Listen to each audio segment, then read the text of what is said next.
सभी लोग हाथ जोड़ लीजिए, मंगलाचरण करेंगे। नमो अरिहंताणं,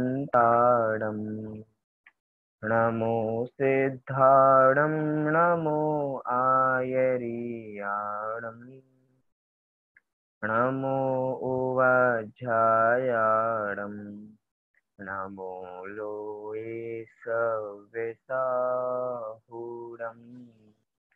मंगलम भगवान वीरो, मंगलम गौतमो गणी, मंगलम कुंद कुंदाद्यो, जैन धर्मोस्तु मंगलम।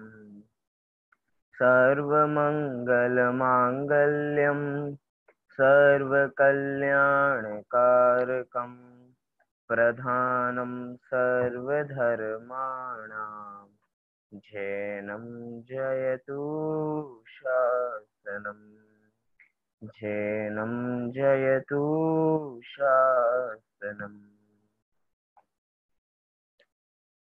जैन श्रावकाचार, जिसकी हम विगत दिनों से चर्चा कर रहे हैं, जिसकी सीरीज चल रही है, जिसमें हम अलग अलग विषयों के माध्यम से जैन श्रावकाचार को समझने का प्रयास कर रहे हैं कि जैनी का एक जो जैन श्रावक है उसका आचरण किस प्रकार का और कैसा होना चाहिए, अर्थात शास्त्रों के अनुकूल भी होना चाहिए और जैसा हो बिल्कुल एक तरीके से बिल्कुल बढ़िया आचरण होना चाहिए। इस रूप में हम जैन श्रावकाचार को समझ रहे हैं।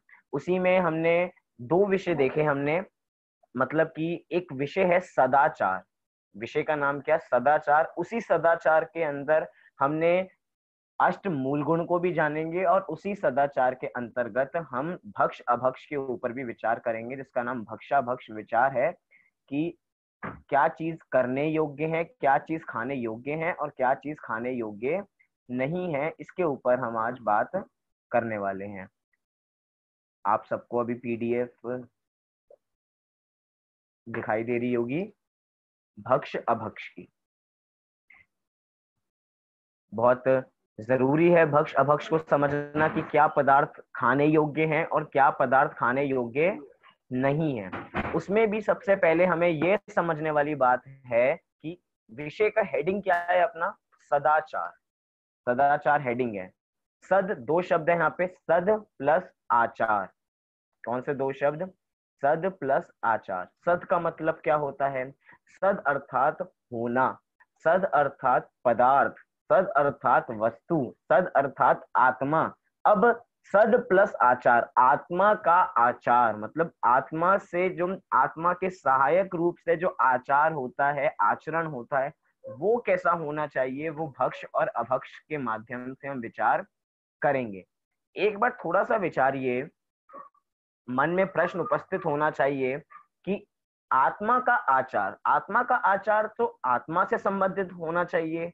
यहाँ पे पदार्थों के संबंधी हम विचार क्यों कर रहे हैं कि भक्ष अभक्ष, क्योंकि जीव तो कभी कुछ खाता नहीं है, जीव तो कभी कुछ पीता नहीं है, तो जीव से क्यों बातें की जा रही हैं भक्ष अभक्ष की, क्योंकि जो भी भक्षण होता है वो तो शरीर का होता है। हम कुछ भी खाते हैं तो शरीर में जाता है, जीव थोड़ी उसको खाता है।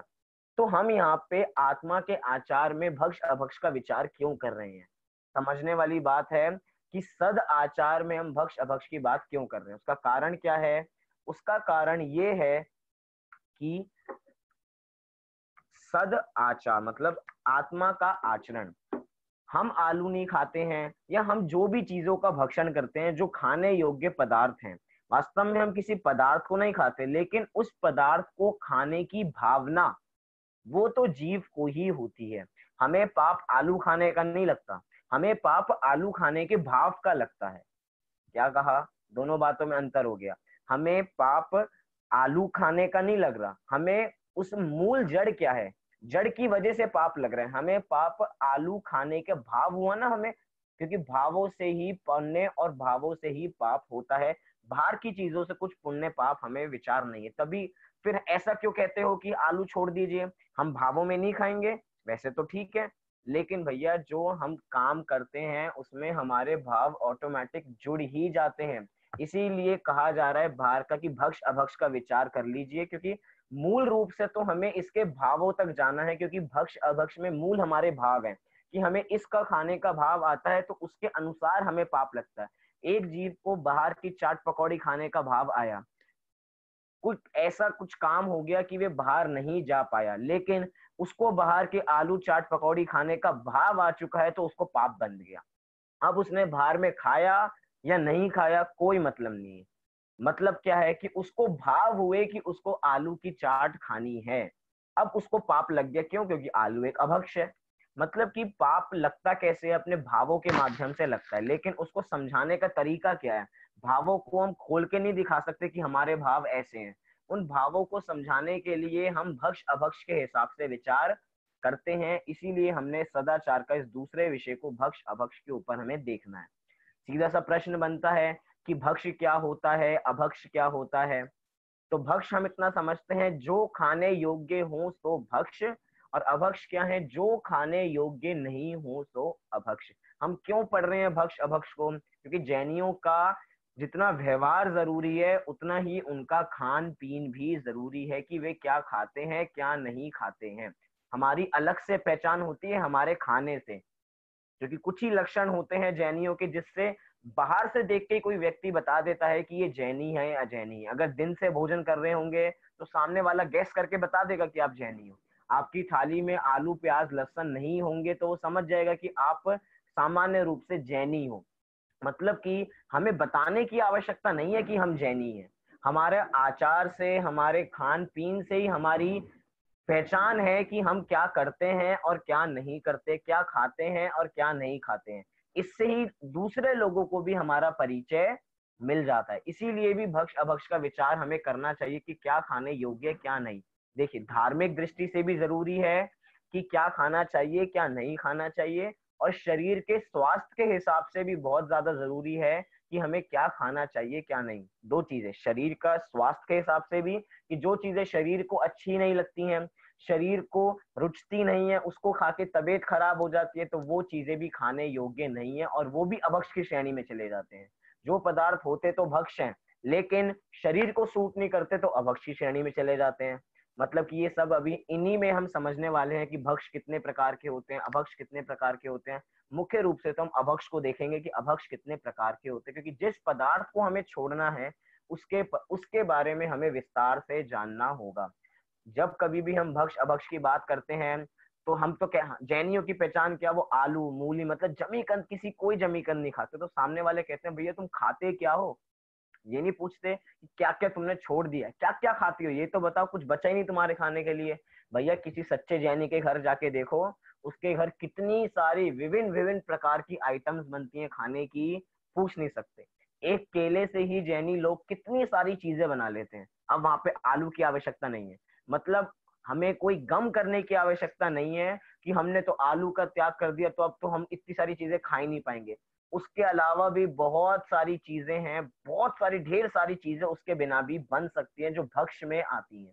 इसलिए कोई कि हमारा ये छूट गया वो छूट गया, ऐसी कोई भी बात यहाँ पे नहीं रहेगी।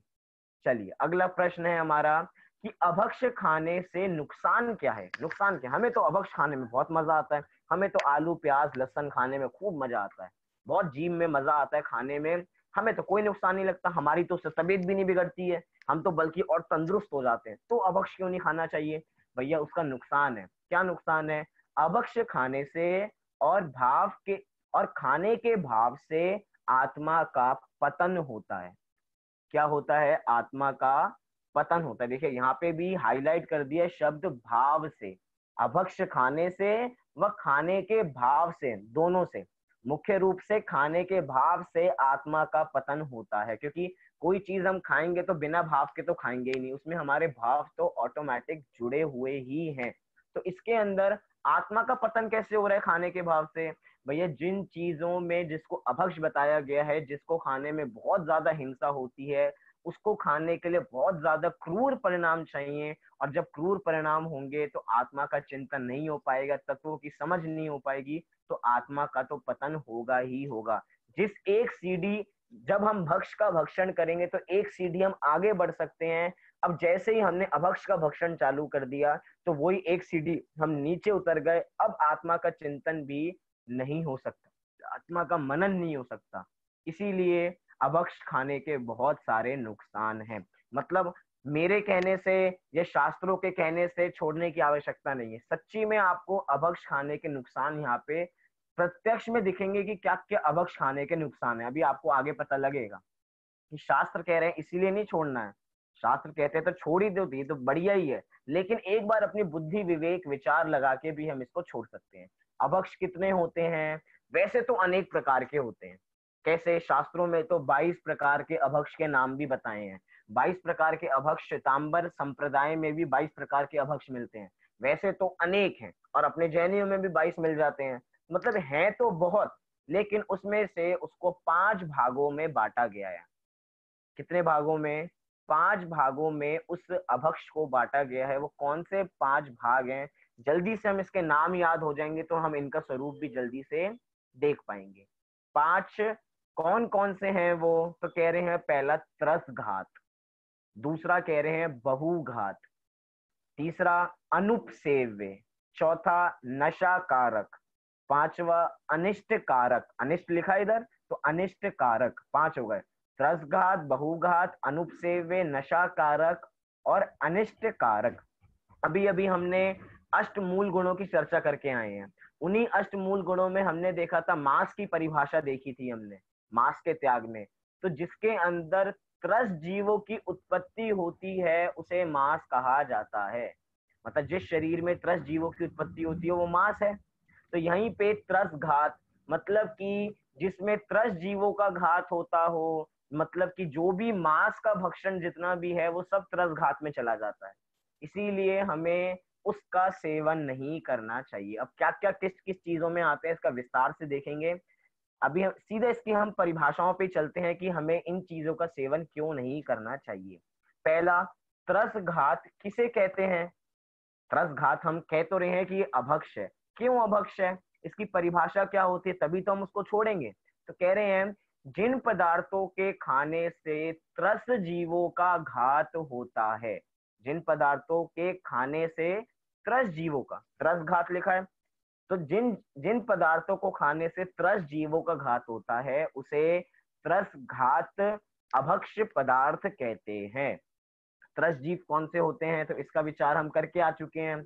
2 इंद्रिय से लेकर 5 इंद्रिय, मतलब कि एक इंद्रिय को छोड़ दीजिए, एक इंद्रिय को छोड़ के बाकी जितने इंद्रिय, 2 इंद्रिय जीव, 3 इंद्रिय, 4 इंद्रिय, पंच इंद्रिय जीव, सब किस में आते हैं? त्रस जीवों में आते हैं। तो जिन पदार्थों के खाने में त्रस जीवों का घात होता हो उसे त्रस घात कहते हैं। कोई भी पदार्थ हो, अब जैसे उदाहरण दे दिया यहाँ पे, मांस, मधु, पंच उदुम्बर फल, मतलब कि इन सब में भी किस चीज का उत्पादन होता है? इसके अंदर मद्य भी ले लीजिए, शराब, शराब में भी त्रस जीवों की उत्पत्ति निरंतर होती ही रहती है। त्रस जीव मतलब कि चीज तो बन के रखी गई, लेकिन उसके बावजूद भी उसमें इतने जीव पनपते हैं, इतने जीव पनपते हैं और हम उसको बिना देखे खा जाते हैं, क्योंकि कुछ जीव तो इतने होते हैं, इतने सूक्ष्म होते हैं कि हमें अपनी आंखों से दिखाई ही नहीं देते। त्रस जीव भी, जरूरी नहीं है हमें 2 इंद्रिय जीव, बहुत सूक्ष्म बहुत बारीक जीव होंगे जो हमें आंखों के माध्यम से दिखाई ना दे। अब उनका भक्षण हम करेंगे तो जीवों की हिंसा तो होगी ही होगी। तो उदाहरण दे दिया, मांस का त्याग, मधु का त्याग, पंच उदुम्बर फल और क्या लिखा? आदि। मतलब कि इतनी ही चीजें नहीं है, लिस्ट और बड़ी हो सकती है, बहुत सारी चीज हो सकती है। अभी एक विषय के ऊपर बात करेंगे जो त्रस घात के अंदर आता है और जिसका सेवन हम करते हैं और बहुत बढ़िया जानते हैं, उसका नाम है द्विदल। क्या नाम है? द्विदल। सुना है आप लोगों ने द्विदल का मतलब क्या होता है? कि जैनी लोग द्विदल का सेवन नहीं करते हैं। द्विदल अर्थात 2 दल वाली चीजें। जब 2 दल वाली चीजें, मतलब किसी भी चीज के 2 दल हो जाते हैं जो खुद से ही होते हो, जरूरी नहीं है हर चीज के 2 दल तो हो ही सकते हैं, 2 टुकड़े तो हो सकते हैं, लेकिन जिसकी वस्तु व्यवस्था से 2 टुकड़े हो जाते हैं, जैसे कि कुछ भी दालें हो गई हैं जिनकी ऑटोमेटिक 2 टुकड़े हो जाते हो, ऐसी उसको दही में मिलाएं। किस में मिलाएं?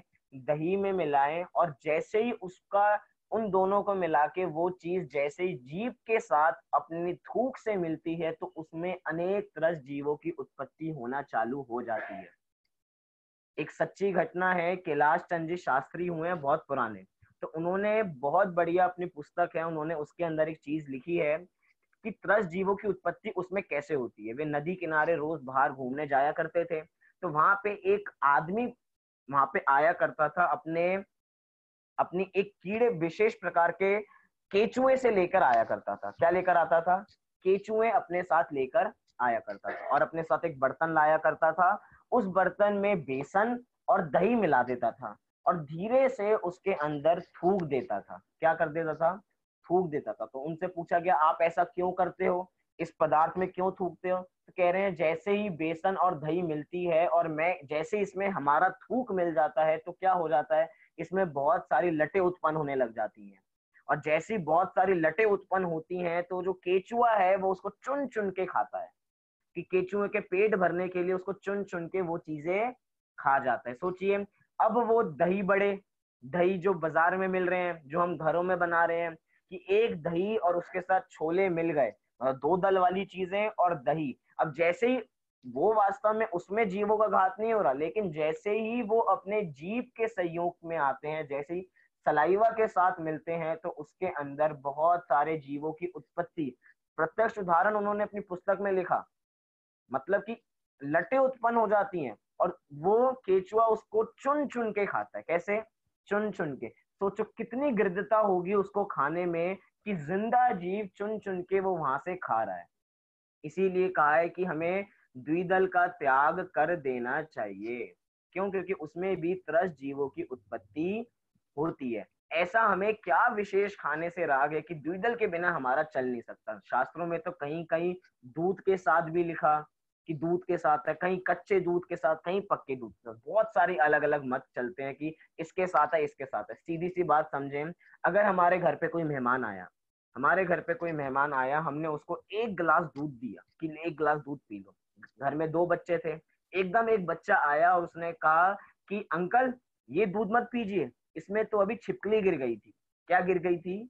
छिपकली गिर गई थी। तो अंकल वो दूध उठा के नहीं पिएंगे। इतने में पीछे से बच्चा आया, दूसरे बच्चे ने कहा, अंकल नहीं नहीं, जहां तक मेरे हिसाब से कोई छिपकली नहीं गिरी है, वो तो दूसरे गिलास में गिरी थी, इसमें नहीं गिरी है, इसको आप पी सकते हैं।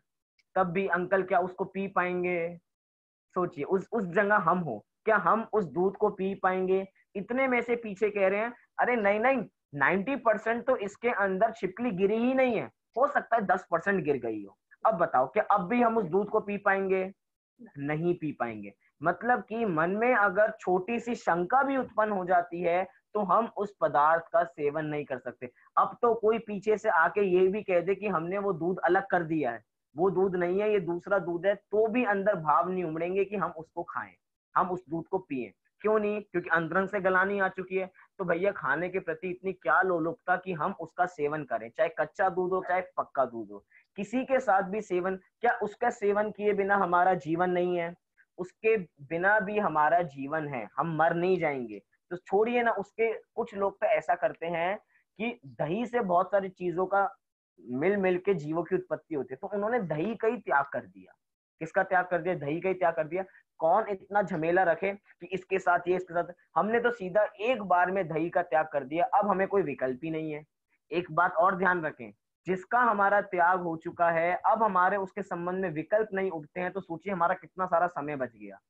अब हमारा उस पदार्थ को खाने की लोलुपता नहीं है कि वो पदार्थ हमारे सामने आए तो हम उसको खाएं। हमारे मन में एक बार भाव नहीं उमड़ता, हमारे सामने रखा हो तो भाव नहीं उमड़ता। और इसका अपोजिट भी ध्यान रखिए, अगर हमने नियम ले लिया कि हम वो पदार्थ का सेवन नहीं करेंगे, और बार बार अंतरंग से वो भाव उमड़ता है कि काश मैंने नहीं नियम लिया होता, काश मैंने नियम नहीं लिया होता, तो कंटिन्यूअस आप पाप बांध रहे हो।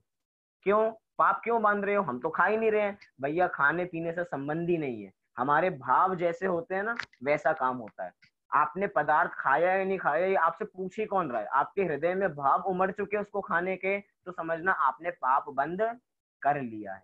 इसीलिए द्विदल का भी त्रस्त जीवों के अंदर नाम आता है कि त्रस्त जीवों की उत्पत्ति हो जाती है। मेरे कहने से नहीं, कभी ऐसा लगे कि हाँ सच्ची में द्विदल का त्याग कर देना चाहिए, तो कर देना चाहिए। बहुत सारे अलग अलग प्रकार के होते हैं, काष्ठ द्विदल होता है, ये बेदल भी एक नाम से जाना जाता है, अनेक अनेक नामों से जाना जाता है कि दूध से, दही से, पनीर से, सब कुछ इसमें मिल जाता है। अलग से खा लीजिए, बहुत सारी दही बल्ले खाने की जरूरत नहीं है। तो भल्लों के साथ हम चटनी डाल के भी ले सकते हैं, बहुत सारी अलग अलग ऑप्शंस हैं, छोले नहीं डाले तो भी चल जाएगा।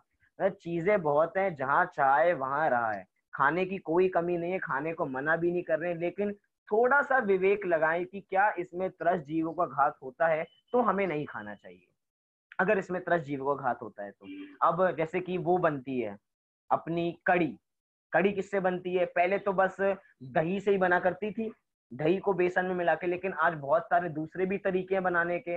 आजकल इतनी सारी, हम अमचूर से भी बना सकते हैं, और किससे बना सकते हैं? नींबू से भी बना सकते हैं, खटाई से भी बना सकते हैं, मतलब तरीके बहुत हैं, टाटरी, तरीके बहुत हैं। जरूरी नहीं है कि हम, अभी तक तो हम दही से हमारे पास एक ऑप्शन था, अब हमारे पास 4 नए ऑप्शन आ गए हैं कड़ी को खाने के। मतलब हम कुछ चीज छुड़वा नहीं रहे हैं, हम बस इतना विवेक रखें कि हमें क्या खाना चाहिए और क्या खाना नहीं चाहिए। तो जिन पदार्थों के खाने से त्रस्त जीवों का घात होता है उन पदार्थों को नहीं खाना चाहिए। अगला क्या, इसके अंदर ही उदुम्बर फल का नाम आया था कि उदुम्बर फल में क्या दोष होते हैं? तो कह रहे हैं इनके मध्य में अनेक सूक्ष्म और स्थूल त्रस्त जीव पाए जाते हैं, इन्हें कभी नहीं खाना चाहिए। क्यों नहीं खाना चाहिए? रीजन बता रहे हैं। टेस्ट में अच्छे होते हैं, टेस्ट में अच्छे नहीं होते इसलिए नहीं खाना चाहिए, ऐसी बात नहीं कह रहे। कह रहे हैं इसके मध्य में अनेक सूक्ष्म व स्थूल जीव, त्रस जीव पाए जाते हैं। त्रस मतलब 2 इंद्रिय से लेकर 5 इंद्रिय तक के जीव इसमें पाए जाते हैं। उदुम्बर फल में हम पढ़ के आ चुके, बड़, पीपल, ऊमर, कटूमर, ये सारे उदुम्बर फल हैं। तो इनमें ही अनेक जीवों की उत्पत्ति होती है, इसलिए हमें इनका सेवन नहीं करना चाहिए। आगे क्या कह रहे हैं? बहुघात। दूसरा हमारा, हमने अभी त्रस घात को समझा, अब हम बहुघात को यहाँ पे समझ रहे हैं। बहुघात किसे कहते हैं? शब्दों से ही समझ में आ रहा है, बहुघात। बहु अर्थात बहु नहीं, बहु अर्थात बहुत, मतलब बहुलता की अपेक्षा बात की जा रही है, तो बहुघात जिसमें अनेक जीवों का घात होता हो। तो अनेक जीव कैसे हैं? जो अनंत स्थावर जीव होते हैं। तो परिभाषा लिखी, जिन पदार्थों के खाने से बहुत अनंत स्थावर जीवों का घात होता है। कैसे जीवों का? अनंत स्थावर जीवों का। एक जीव नहीं है, 2 जीव नहीं है, 3 जीव नहीं है, कितने जीव हैं? अनंत स्थावर जीवों का घात हो रहा है जिन पदार्थों को खाने में। मतलब कि ऐसे ऐसे पदार्थ जिनको अनंत स्थावर जीव को खाने में घात हो रहा है। जैसे समस्त कंद मूल, जिसको हम जमी कंद के नाम से भी जानते हैं। कंद मूल, जमी कंद, कंद मतलब कि नीचे का एरिया, उसका जो मूल है, जड़। जमी कंद, जमी अर्थात जमीन में, और जो उसकी कंद है, जो उसका बेस है, मतलब जमीन ही जिसका बेस है, मतलब जमीन में ही जो पदार्थ उगते हैं, क्योंकि जमीन में जो भी पदार्थ उगते हैं उनको उचित सूर्य की रोशनी नहीं मिल पाती है, वहां पे जीवों की उत्पत्ति होने की संभावना अधिक हो जाती है। तभी कहते हैं कि रात्रि में खाना नहीं चाहिए। क्यों? क्योंकि रात्रि में सूर्य का प्रकाश नहीं है। सूर्य के प्रकाश से रात्रि में खाने का क्या संबंध? भैया कुछ विशेष प्रकार के जीव होते हैं जो रात्रि काल में ही उत्पन्न होते हैं, जब सूर्य की रोशनी नहीं होती, और वे जीव सब चले जाते हैं जब सूर्य की रोशनी होती है। निमित्त नैमित्तिक संबंध है। इसीलिए कहा जाता है कि दिन में ही खाना चाहिए, रात में नहीं खाना चाहिए, क्योंकि रात में बहुत सारे जीवों की उत्पत्ति बढ़ जाती है। कई बार रात को खड़े खड़े, कई लोगों की लोलुपता ऐसी है कि स्टॉल के बाहर तो खड़े हो गए, वहीं पे एक हैलोजन लाइट लग रही है, वहीं पे इतने सारे मच्छर भिन भिना रहे हैं और वहीं पे खा रहे हैं। अब वो पदार्थ कब उनकी थाली में गिर रहे हैं, क्या चल रहा है, कुछ ध्यान नहीं है उनको, तो मात्र उनका खाना और वो दिख रहे हैं। ये नहीं दिख रहा कि ऊपर इतने जीव हैं, इतने गिर रहे हैं। इतना तो हमें विवेक रखना ही चाहिए कि एक शांत जगह में बैठ के, जहाँ पे उचित प्रकाश आ रहा हो, जहाँ पे कुछ हिंसा के कार्य नहीं हो रहे, वहीं पे आराम से शांत चित्त बैठ के भोजन करना चाहिए। अब हल्ले गुल्ले जगह वहां पे खाना खाना, अब जहाँ पे इतनी सारी हिंसा हो रही है वहां पे खाना खाना, तो ये तो बात जमती ही नहीं है। इसलिए स्थावर जीव कौन कौन से बता रहे हैं यहाँ पे? जैसे कि आलू, प्याज, गाजर, मूली, शकरकंद, लहसुन आदि, ये सब पदार्थ कैसे हैं? ये सब स्थावर जीव हैं। इनमें बहुघात, मतलब एक एक आलू में अनंत अनंत जीव हैं। अनंत अनंत जीव क्या? आलू की एक छोटी सी सुई लीजिए, सुई में छोटे से, जितना आलू का कण, अब कितना कण आएगा एक सुई में, छोटा सा कण, इतने से कण में भी अनंत अनंत जीव उसमें विराजमान रहते हैं। अब हम सोच रहे होंगे इतने में से अनंत जीव कैसे आएंगे?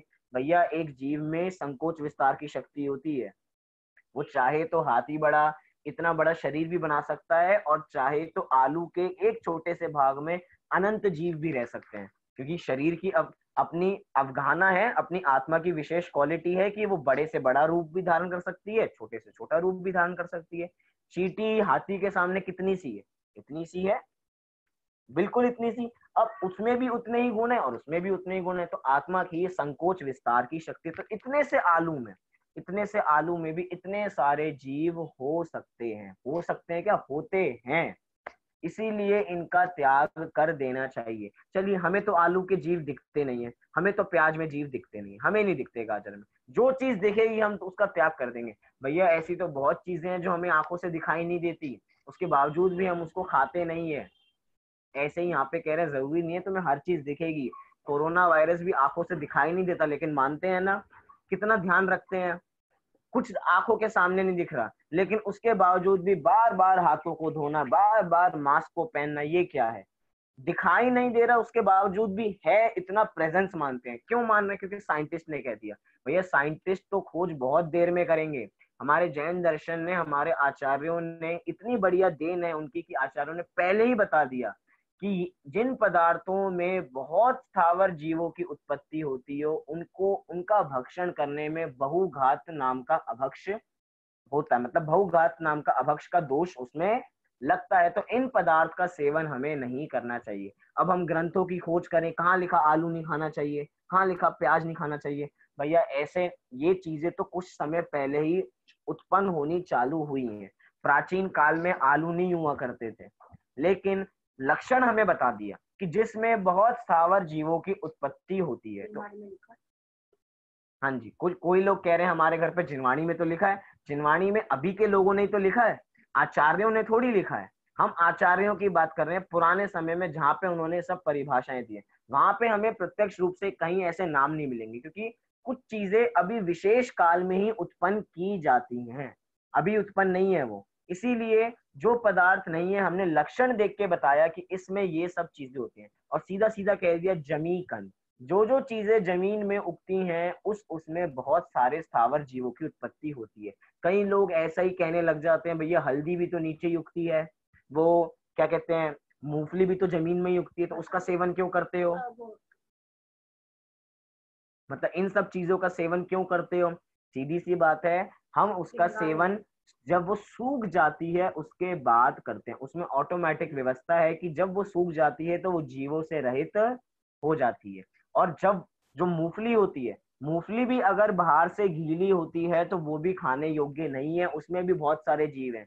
जब मूंगफली सूख जाती है तभी वो मूंगफली खाने योग्य बनती है। इसीलिए मतलब बहुत सारी चीजें हैं, बहुत कुतर्क भी करेंगे। कुछ लोग तर्क नहीं करते हैं, वो कुतर्क करते हैं कि ये क्यों खाते हो, वो क्यों खाते हो। सीधी सादी बात है, जितने भी जमी कंद है उसमें बहुत सारे जीवों की उत्पत्ति होती है, इसीलिए उनका सेवन नहीं करना चाहिए। अब ये जीव किस में आते हैं? ये बहुघात वाले जीव एक इंद्रिय जीव हैं। कैसे जीव हैं?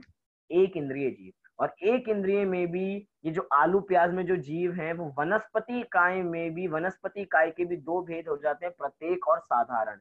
प्रत्येक में तो वो दिखते हैं जो हमें हरियाली दिख रही है, और साधारण जीव में वो निगोदिया जीव जो इनमें विराजमान होते हैं, आलू प्याज गाजर में, मूली में, मतलब इन सब में ये विराजमान रहते हैं। इस विराजमान से मतलब इन सब में ये जीव रहते हैं।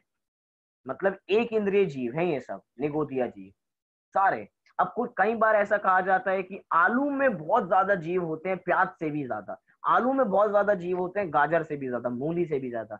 भैया जिस चीज को छुड़ाना होता है उसमें हम अधिक जीव भाषा में कह देते हैं। आलू में ज्यादा जीव है या प्याज में या गाजर में? भैया सब में बराबर जीव है, सब में अनंत जीव भरे हुए हैं।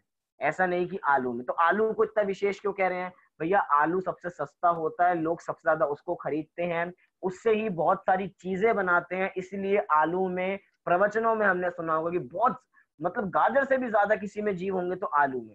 कहने की भाषा है, वास्तव में तो सभी में स्थावर जीव अनंत ही होते हैं। अब अनंत की कोई अनंत की संख्या तो हम गिन नहीं सकते, अब अनंत ही कह दिया, जिसको गिना ही नहीं जाए, अनंत है वो, इतनी बड़ी संख्या है। तो सब में बराबर जीव, अनंत जीव है। हमें तो ऐसा नहीं कि हमने आलू छोड़ा, हमने प्याज नहीं, सीधा एक बार में हम जमी कंद का त्याग कर दें, तो हमारे सारे विकल्प फट जाएंगे कि हम आलू खाएं। अरे नहीं, हमने तो आलू का त्याग किया था, हमने प्याज का त्याग थोड़ी किया था। भैया आलू का त्याग करो या प्याज का, दोनों में जिसका त्याग नहीं किया है उसमें अनंत जीव तो है ही है। अच्छी बात है, एक का त्याग कर दिया तो आपका उससे दृष्टि तो हट गई, लेकिन अभी भी जीवों की हिंसा तो होती ही होती है। हमारी सेहत के लिए बुरे हैं, अभी इसकी बात नहीं कर रहे, लेकिन जीव वो हम जैसे ही हैं, वो भी भगवान आत्मा है, इसीलिए उनका सेवन हमें नहीं करना चाहिए। अब एक बात और देखते हैं, इस त्रसघात में और बहुघात में आपको पता है आलू खाने से भी बड़ा दोष द्विदल को खाने में है। क्या कहा? आलू को खाने से भी बड़ा दोष द्विदल को खाने में। हम बार बार छोटी छोटी चीजों को तो छोड़ते हैं, लेकिन बड़ी बड़ी चीजों को भूल जाते हैं। कल की या परसों की कक्षा में देखा था कि एक इंद्रिय जीव को मारने से ज्यादा दो इंद्रिय जीव को मारने में ज्यादा पाप है। ऐसे ही दो इंद्रिय से ज्यादा तीन इंद्रिय को, तीन इंद्रिय से ज्यादा चार इंद्रिय को, चार इंद्रिय से ज्यादा असंगी पंच इंद्रिय को, असंगी पंच इंद्रिय से ज्यादा संगी पंच इंद्रिय जीव को मारने में ज्यादा हिंसा है। तो आलू तो एक इंद्रिय जीव है, और वो जो द्विदल है उसमें त्रस घात हो रहा है। जब उसमें द्विदल को भक्षण करने में त्रस घात हो रहा है, तो मतलब त्रस जीवों का उसमें घात हो रहा है, 2 से 5 इंद्रिय तक के जीवों का घात हो रहा है। मतलब कि ऐसा नहीं कहना चाह रहे कि आलू को हम कह रहे हैं कि आलू खा लेना चाहिए, ऐसा भी ग्रहण मत करना, लेकिन आलू को खाने से भी सबसे बड़ा पाप क्या है? द्विदल को खाना। क्यों? क्योंकि उसमें जीवों की हिंसा ज्यादा है, उसके प्राण ज्यादा हैं, इसीलिए शास्त्रों के हिसाब से ही सब कुछ त्याग करना है। भैया हमने तो सबसे पहले त्रसघात की बात की थी, फिर बहुघात। ऐसा नहीं कह रहे कि बहुघात में ये चीजें खा लेनी चाहिए, अभी तो सभी अभक्ष की बात कर रहे हैं, लेकिन कौन किसमें कैसे ज्यादा दोष है इतना हमें ध्यान रखना चाहिए। चलिए आगे बढ़ते हैं। बहुघात हमने समझा। तीसरा, कंद, तीसरा नहीं, अभी इसी के अंदर कंद मूल में क्या दोष है? कंद मूल में क्या दोष है? तो कह रहे हैं इसमें अनंत स्थावर जीव, निगोदिया जीव रहते हैं। कैसे जीव रहते हैं? अनंत स्थावर निगोदिया जीव रहते हैं। आपको पता है अभी भी हमारे आसपास बहुत सारे निगोदिया जीव हैं जो हमें अपनी आंखों से दिखाई नहीं देते, क्योंकि उसमें भी अलग अलग जीव होते हैं, सूक्ष्म और बादर। जो हमें आंखों से दिखाई दे जाए वो बादर जीव, मतलब जिनकी संरचना थोड़ी बड़ी हो, और जो सूक्ष्म जीव जो हमें दिखाई ना दे, वो बहुत हमें दिखाई ना दे वो बात अलग है, लेकिन जो जिनकी रचना इतनी सूक्ष्म है कि वो आर पार भी हो जाते हैं। मतलब कि कैसे आर पार हो जाते हैं? दीवारों से भी आर पार हो जाएंगे, उनको कोई रोक नहीं सकता, दीवार से भी आर पार हो जाते हैं। ऐसे भी सूक्ष्म जीव और बादर जीव दीवार पे जाएंगे तो दीवार को पार नहीं कर पाएंगे। ऐसे मतलब आंखों के दिखने या नहीं दिखने की बात अलग है, वो तो हम स्थूल दृष्टि से लक्षण कह रहे हैं, लेकिन वास्तव में क्या, जो निगोदिया जीव किसी से भिदते नहीं हो बिना उसके, उन्हें कह रहे हैं हम सूक्ष्म जीव। तो ये ऐसे सूक्ष्म जीव तो हमारे भी आसपास कितने सारे हैं, कितने सारे सूक्ष्म जीव हैं जो निगोदिया हैं, आसपास शरीर से अलग निकल जाते हैं, कोई उनको रोक नहीं सकता है। ऐसे अनंत स्थावर जीव हर जगह घूम रहे हैं। इसीलिए जब इतने सारे घूम रहे हैं तो पदार्थों में तो उसमें भी ज्यादा से ज्यादा है, तो इसीलिए उन पदार्थों का सेवन नहीं करना चाहिए। आजकल जो जो चीजें आलू से बना करती थी वो सारी चीजें जैनी लोग केले से बनाना प्रारंभ उन्होंने कर दिया। सही बात है या नहीं? जो जो चीज हमने बाहर आलू टिक्की बनती थी तो यहाँ पे केला टिक्की बनने लगी। जो जो मतलब अब गिनाने का नाम नहीं है, आपके घर में भी केला आता होगा। जो जो पदार्थ में आलू का इस्तेमाल होता था हमने उसमें केले का इस्तेमाल करना प्रारंभ कर दिया है। केला खाना भक्ष्य पदार्थ है, उसकी बात नहीं कर रहे, लेकिन थोड़ा सा एक छोटा सा और विचार करें, खाने की गृद्धता देखो। हमारे हम लोगों की, अभी हम सब आपस में हम ही लोग सब बात कर रहे हैं, हम लोगों की खाने की गृद्धता देखो। हम आलू नहीं खा सकते तो हमने अपनी सारी भरास केले पे उतार दी कि हम आलू नहीं खा सकते, तो जो जो पदार्थ कि आलू से बनता था हम वो सारे पदार्थ केले से बना के दिखाएंगे। मतलब कि खाने की गृद्धता देखो कि हमें सारे पदार्थ चखने हैं, लेकिन बस हम आलू नहीं खाते, और हम गर्व कर रहे हैं कि हम केला खाते हैं। हम उसको आलू से नहीं बनाते, हम केला से खा लेते हैं। मतलब हम यहाँ पे क्या खा रहे हैं, क्या खा रहे हैं इसकी बात तो कर ही रहे हैं, लेकिन हमारी खाने में गृद्धता कितनी है? हम तो कह रहे हैं अभक्ष पदार्थ में गृद्धता तो होती ही होती है खाने में, लेकिन भक्ष्य पदार्थ को खाने में भी गृद्धता हमारी कितनी है? मतलब मैं मुझे नहीं पता आप लोग कितना इसका भाव भाषण कर पा रहे हो, लेकिन जितना भी हो पा रहा है समझने का थोड़ा सा प्रयास मैं भी करता हूँ थोड़ा। गृद्धता से मतलब की है उसके बिना हमारा रहता नहीं है। मतलब कि जो पदार्थ केले, जो पदार्थ आलू के थे, हमने वो सब शादियों में केले के बनवाने चालू कर दिए। कि जो पदार्थ, अब वो एक आइटम नहीं है, वो 20 आइटम हम केले के बनवा रहे हैं। सोचिए गृद्धता कितनी है कि हमें केले की ये आइटम भी चखनी है, हमें केले की ये आइटम भी चखनी है, हमें केले से बनी ये आइटम भी, ऐसे 20 आइटम है। 20 के 50 बना लीजिए अब तो। जिन मैंने तो बता दिया ट्रिक आपको, जिस जिस जिसमें आलू का प्रयोग होता है उस चीज में आपके केले का प्रयोग कर लीजिए।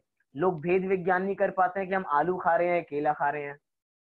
लोगों को तो यही लग रहा है कि हम आलू खा रहे हैं, लेकिन इतना अंतर पड़ जाता है। मतलब हम तो यहाँ पे गृद्धता की बात कर रहे हैं, गृद्धता कितनी है हमारे किसी भी पदार्थ के सेवन करने में, इसलिए गृद्धता हमारी किसी भी खाने में कम होनी चाहिए। अभी आगे 3 और बचे हुए हैं, अनुपसेव्य बचा हुआ है अभी, इससे भी अगला अपना नशा कारक बचा है, अपना अनिष्ट कारक बचा है। इनकी चर्चा भी हम आगे अगली कक्षा में करेंगे। अभी आपको कोई प्रश्न इससे संबंधित हो तो आप अभी पूछ लीजिए, क्योंकि विषय अभी भी बहुत सारा हो चुका है कि हमें किन पदार्थों का सेवन करना और किन पदार्थों का सेवन नहीं करना।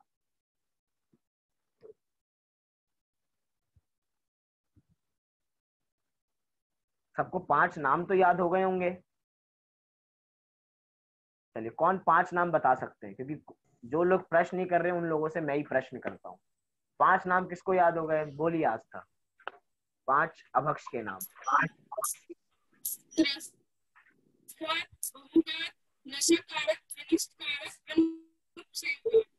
अनुपसेव्य, बहुत बढ़िया। एक बार आस्था के लिए जोरदार तालियां, पूरे 5 नाम सही सुनाए। और कौन कौन तरसघात और बहुघात की परिभाषा बता सकता है?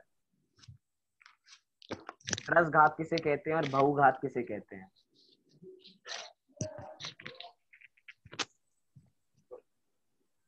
हाँ जी बोलिए वर्षा जी। जिस पदार्थ को खाने से त्रस जीवों का घात होता है उसे त्रस घात कहते हैं। हाँ जी। और बहुघात की कौन बताएगा? जिसमें अनेक स्थावर जीवों का घात हो उसे बहुघात कहते हैं। जिसमें अनेक स्थावर जीवों का, स्थावर में भी ब्रैकेट में अनंत और लगा लीजिए, अनंत। अनंत, क्योंकि अनेक जब जब स्थावर हम, जीवों का, हाँ जी, जब जब हम अनंत लगाएंगे ना तो हमें लगेगा, जब जब उसका सेवन करेंगे, सेवन करने को ना करने की बात हम नहीं कर रहे, जब जब सेवन करें तो इस परिभाषा को याद करें। वो टुकड़ा हमारे मुंह के अंदर नहीं जाएगा जब हमें लगेगा कि हम अनंत जीवों का भक्षण कर रहे हैं, अनंत जीवों का, तो हमारे भाव नहीं उमड़ेंगे उसको खाने के। इसलिए बहुत बढ़िया। क्या क्या उदाहरण है, कोई बताना चाहेगा? त्रसघात में, त्रसघात के उदाहरण क्या है? मांस और मधु, वेदल, मांस और भी चीजें थी। 5 मांस, दंबर, मधु, वेदल, 5 दंबर फल। पंचदुम्बर फल, चलिए फल। बहुत बढ़िया। और उसके अंदर दूसरे क्या थे अपने? बहुघात। बहुघात में क्या क्या आते हैं? भैया जमीकन, आलू, मूली, गाजर, शकरकंद, लहसुन, और भैया क्या इसमें मक्खन भी आएगा? मक्खन, नवनीत। अब इसके अंदर मक्खन किस में आएगा ये हमें देखना पड़ेगा कि इसमें किन जीवों का घात होता है। क्योंकि यही सुना है कि मक्खन खाना भी अभक्ष में आता है। हाँ जी, नहीं। वो भी अभक्ष में ही आएगा, क्योंकि जो बाहर के हैं, हम घर में अपना अलग मक्खन बनाए तो वो बात अलग है, जो अपने बिल्कुल शुद्ध मर्यादित हो वो ठीक है, लेकिन बाहर का तो अमर्यादित ही होता है। हाँ जी, मनीष जी भी कुछ बोलना चाह रहे थे, वो कुछ बताना चाह रहे थे। ये मैं इसके भेज ही रहा था बहुघात के, आलू, प्याज और जो लहसुन है, इसके अलावा गाजर, मूली, ये सारे इसमें आते हैं, कंदमूल जितने भी।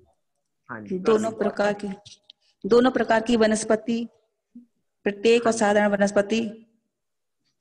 हाँ जी, चलिए बहुत बढ़िया। अभी हमने इसके संबंध में देखा कि क्या चीज बहुघात में आती है और क्या चीज त्रसघात में आती है।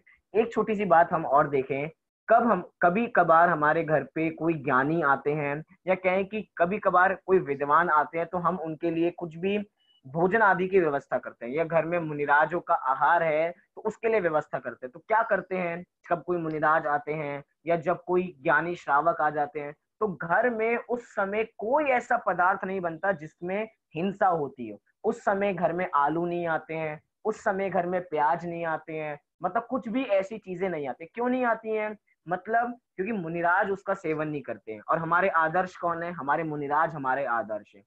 जब वे इसका सेवन नहीं करते हैं तो हम इसका सेवन क्यों करते हैं? छोटी सी बात, हम हमारे घर में मतलब कि हम मुनिराजों के लिए तो उसको समझते हैं कि वो अभक्ष है, क्या वो हमारे लिए अभक्ष नहीं है? भैया हमारे लिए भी उतना ही अभक्ष है जितना मुनिराजों के लिए अभक्ष है। जब वे उसका सेवन नहीं करते हैं तो हम उसका सेवन क्यों करते हैं? इसलिए हमें भी उसका त्याग करना चाहिए। बोलिए।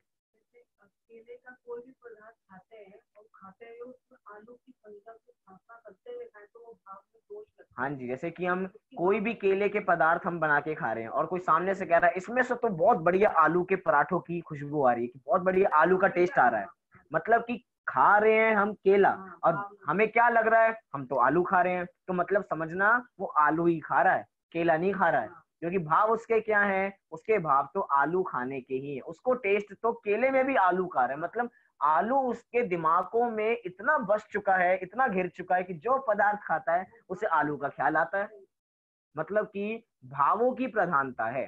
सीधा सीधा भक्ष अभक्ष में भी हम पदार्थों की बात तो कर रहे हैं, लेकिन उस पदार्थ में भी हमारे भाव कैसे हैं ये बहुत जरूरी है। इसलिए हम भावों का ख्याल रखें। और हम अगली कक्षा में अगले जो 3 अपने बचे हैं, 3 अभक्ष, इनकी विस्तार से चर्चा करेंगे। अभी की बात को हम यहीं पे पूरी करते हैं। अभी सभी 9 बार नमोकार मंत्र का पाठ करेंगे और शाम की कक्षा यथा समय रहेगी।